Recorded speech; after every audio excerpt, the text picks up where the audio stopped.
अपने अपने घर के लिए चले गए, पर चंचुला कहीं नहीं गई।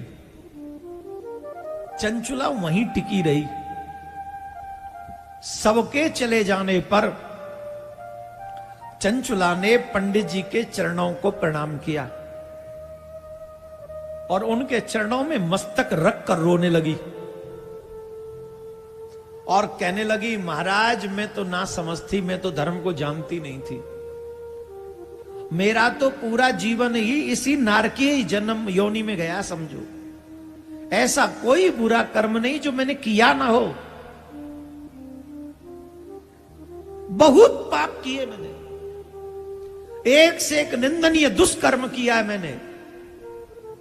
हाय हाय, अब मुझे यमराज के दूत पकड़ ले जाएंगे, अब वो मुझे नरक में यातनाएं देंगे, अब मुझे बड़ा कष्ट देंगे। मैं तो मर गई, मेरा तो पूरा जीवन बर्बाद हो गया, नष्ट हो गया।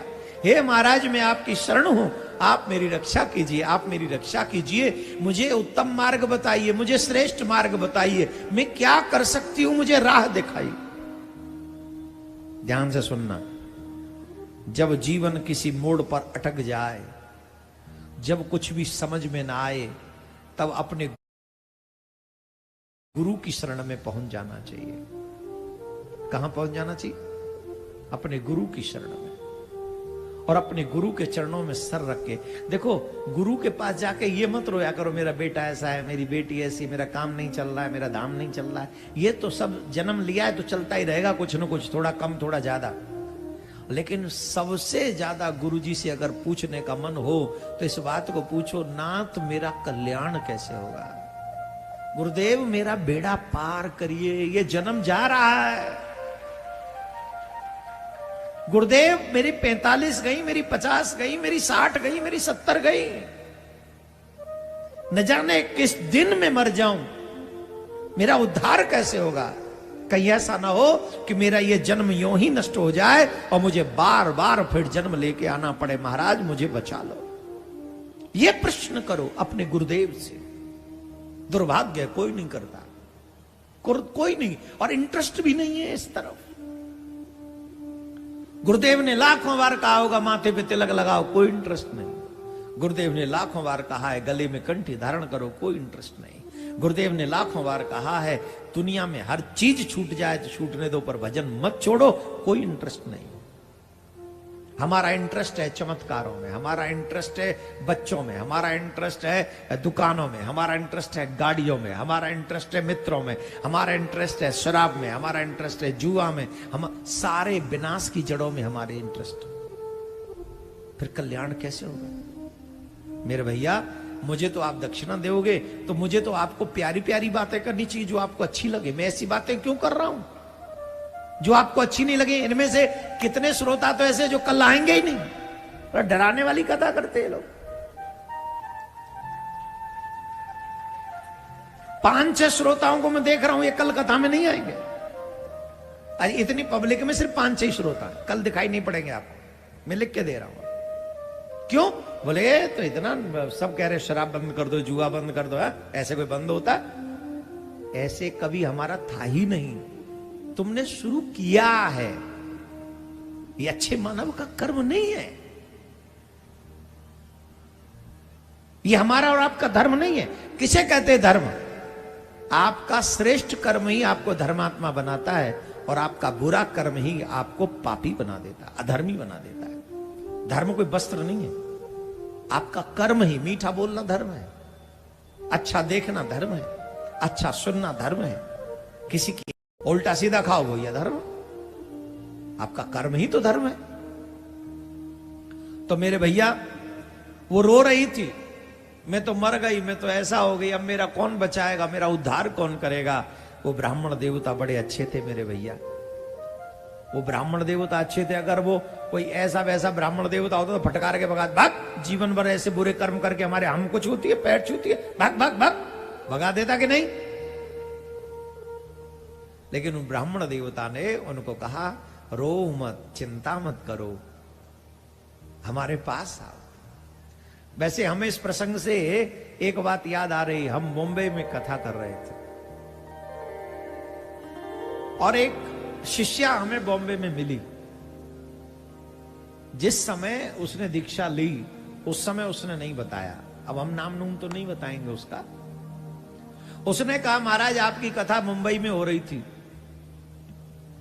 और हमारे जो फ्रेंड सर्कल के लोग थे वो कह रहे थे कथा में चलो, और मैं कथा में आ गई। अपने शहर से दूर मुंबई गई थी, नौकरी मिली नहीं, पेट भरने के लिए मुझे वो रास्ता अपनाना पड़ा जो रास्ता हमारे धर्म के विरुद्ध है। मुंबई की महंगाई, मुंबई का किराया, मुंबई की रोटी बड़ी महंगी है। गलत लोगों के संग में आ गई, गलत कार्य करने लगी। पिछले कई सालों से यही कर्म कर रही।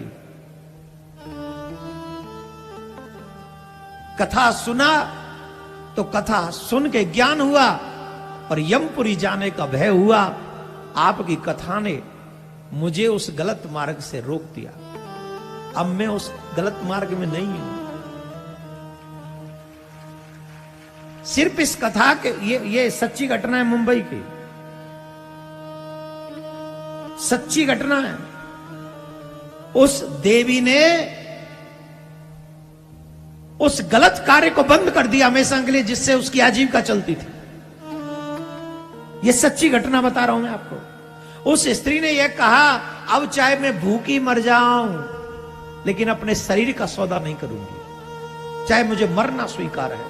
अब आप बस कृपा ऐसी कर दो कि मेरे मुख से निरंतर भगवान का नाम निकलता रहे। आप बिलीव करेंगे जब वो मेरे सामने आती है तो उसकी शोभा अलग होती है। अब माथे पे तिलक है, गले में तुलसी है और भगवान का नाम वो निरंतर जाप करती है। धन्यम भागवती ही वार्ता। ये जो कथा इस चंचुला की यहां चल रही है, इसके नाम पे मुझे वो मुंबई की वो देवी याद आ गई जो हमारी शिष्य है। कथा ने उसका जीवन बदल दिया। ऐसी कथा भागवत में भी पिंगला वैश्या की। इतने बुरे कर्म को करने वाले बदल सकते, तुम जैसे पत्थर दिल नहीं बदलेंगे क्या? जो रात दिन उसी नरक में पड़े हैं वो बदल सकते कथा से, तुम नहीं बदलोगे तो तुम बड़े पापी हो कि वो? Think about it. कौन बड़ा पापी है? वो तो बदल गए। Now is your turn. इस कथा को मन लगा के सुनो और अपने जीवन को, भाई पैसा कमाना गलत नहीं, खूब पैसा कमाओ, परिवार का ध्यान रखो, कोई गलत नहीं, लेकिन जो भी करना है धर्म के साथ करो, अधर्म के साथ कुछ मत करो, कल्याण होगा तुम्हारा। जब वो स्त्री रो रही थी ना, ब्राह्मण देव ने कहा तुम क्यों रोती हो, क्यों चिंता करती हो? महाराज मैं पापिनी हूं, मेरे बहुत पाप किए, मेरा क्या होगा? तो सुनना बड़े ध्यान से।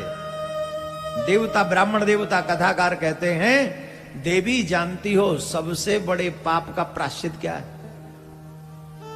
बोले क्या?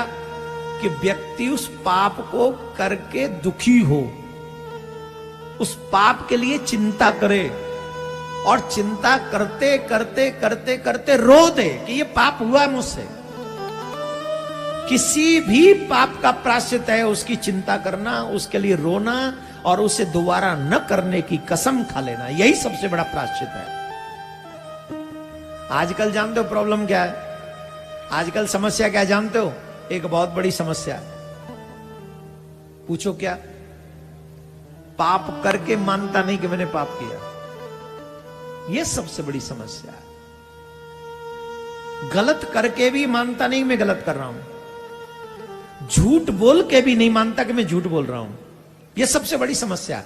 और आजकल तो समय और भी बड़ा भयानक है महाराज, लोग झूठ बोल के सामने वाले को झूठा बना देते हैं। जो सच बोल रहा है ना उसी को कहते हैं झूठ है, ये झूठा। इससे तुम्हें समाज में तो वाहवाही मिल जाएगी, लेकिन परमात्मा के यहां कोई तुम्हारी सुनवाई भी नहीं होगी। वाहवाही की तो बात छोड़ दो, राधे राधे बोलना पड़ेगा।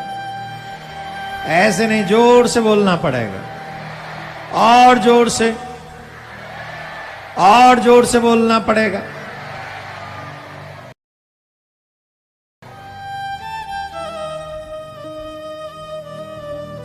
उन्होंने कहा तुम्हारा सबसे बड़ा प्रायश्चित तो ये हो गया कि तुम्हारी आंखों में आंसू है, तुम उस पाप को लेकर दुखी हो। Don't worry. अब सुनो हमारी बात, शांति से सुनेंगे। वैसे अहमदाबाद जैसे श्रोता बड़ी मुश्किल से मिलते हैं, आप बड़े अच्छे श्रोता हैं,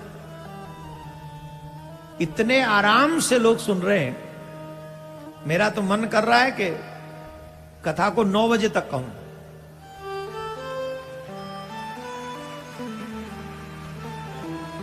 कौन कौन सुनेगा 9 बजे तक बैठे रहे? हा, क्या बात।